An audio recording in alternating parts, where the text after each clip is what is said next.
శివాయ గురవే నమః. ఈ భాద్రపద పౌర్ణమి నుండి భాద్రపద అమావాస్యకు ఉన్నటువంటి పక్షం రోజులని పితృపక్షాలు అని పిలుస్తారు. ఇది పితృపక్షంలో మొదటి రోజు. ఈ పితృపక్షంలో ఎవరైతే పితృదేవతలకి క్రతువులను చేస్తారో, అంటే పితృదేవతలకి తిలతర్పణాలు ఇవ్వడం, పితృదేవతలకి శ్రాద్ధాలు పెట్టడం, ఈ విధమైనటువంటి ప్రక్రియలు ఎవరైతే చేస్తారో వారికి పితృదేవతల యొక్క పరిపూర్ణ అనుగ్రహం కలుగుతుంది.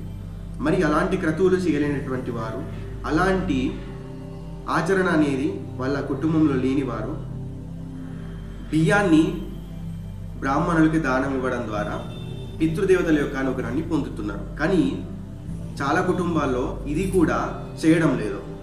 దానివల్ల పితృదేవతల యొక్క కోపానికి గురి కావాల్సినటువంటి పరిస్థితి వస్తుంది.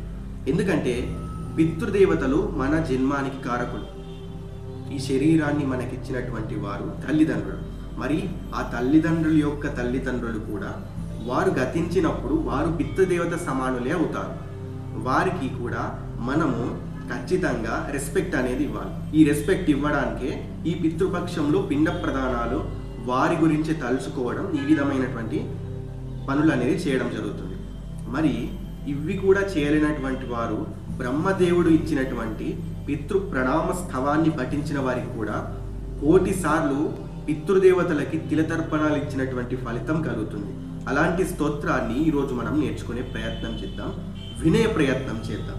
ఎవరైతే పితృపక్షంలో కనీసం ఈ బ్రహ్మదేవుడు ఇచ్చినటువంటి పితృ ప్రణామ స్థవాన్ని మనస్ఫూర్తిగా నిష్టగా ఎవరైతే ఈ 14 రోజులు చేస్తారో లేదా వింటారో వారికి పితృదేవతల యొక్క సంపూర్ణమైనటువంటి అనుగ్రహాన్ని కలుగుతుంది.